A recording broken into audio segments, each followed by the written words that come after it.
स्त्री होते, म्हणजे चूल आणि मूल यातच माझं केलेलं होतं. म्हणजे माझा अनुभव आहे पहिल्या तर मी म्हशीचं शेण काढणे, दूध काढणे हेच कामं करत होते. म्हणजे मला बाहेर जाण्याची पण संधी मिळत नव्हती.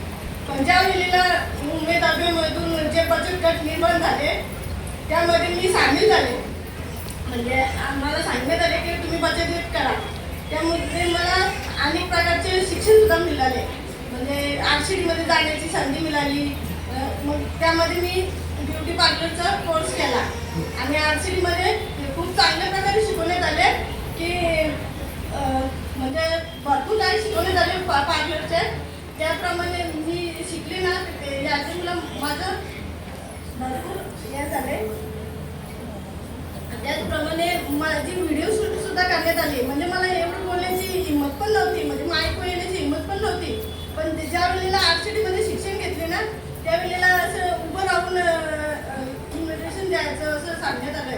मग तेव्हा म्हणजे घाबरायची ते कसं बोलायचं कसं ना, म्हणजे पाठ करून जायचं तरी बोलता येत नव्हते.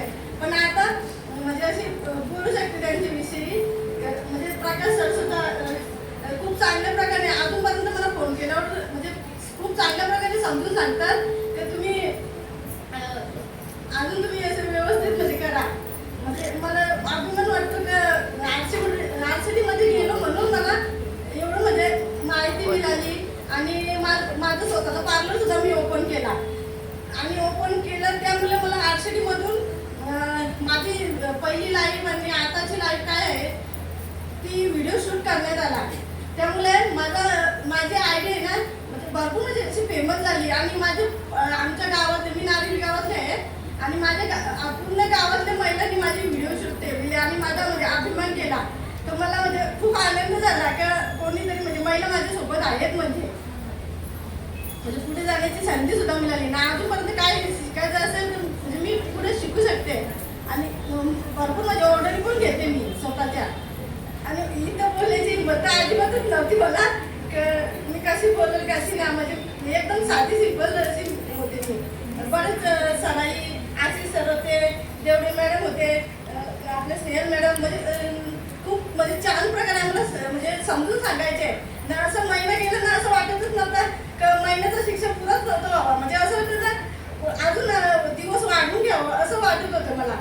आणि भरपूर म्हणजे शिकायला मिळलं ना. अजूनपर्यंत मला ते सपोर्ट करतात. मी फोन केला तर मला मदत सुद्धा करतात, काही मार्गदर्शन सुद्धा करतात. त्यामुळे आरसीडीचा मी म्हणजे धन्यवाद करतो. आणि मला बँकेचं तर काहीच माहीत नव्हतं, पण आरसीडीमध्ये गेल्यावर देवडे खूप चांगल्या प्रकारे आरसीडी बँकेची माहिती दिली, कशी बचत करायची ते सुद्धा सांगितलंय. आणि या हा प्रशिक्षण मला भेटला नसता. मी जर महिला बचत गटमध्ये नसते आली तर मला याची माहिती पूर्ण भेटलीच नसती.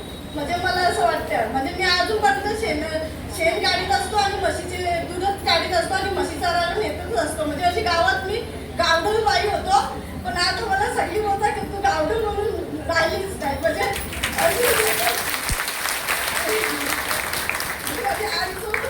आई पण बोलायची की तू बोलतं अशी कशी वाटतेस बोलतं. दुसऱ्या मुली किती मस्त वाटतात आणि तू बोलतं अशी. पण आता मला मी आरसीडीमध्ये शिक्षण घेतले आहे. पण ती आता हवी होती म्हणजे माझी आई राहिली नाही. पण ती राहिली ना म्हणून तर त्यावेळेस समजली नाही ना. म्हणजे माझी आताची पहिलीची परिस्थिती ना आताची परिस्थिती बघायला पाहिजे होती आई. म्हणजे मला पण समाधान वाटलं असतं.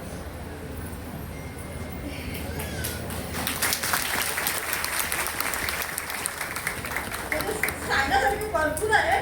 पण म्हणजे कसं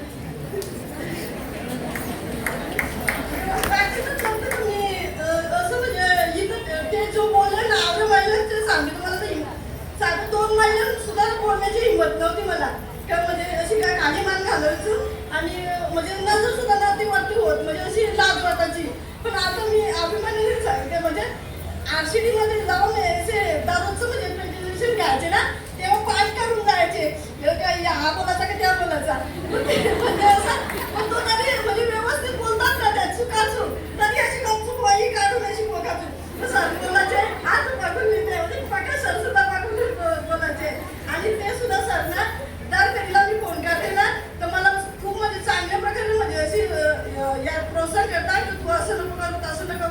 मला काय पण गरज असली तरी सरांना फोन करते, आजी सरांना फोन करते, प्रकाश सरांना फोन करते.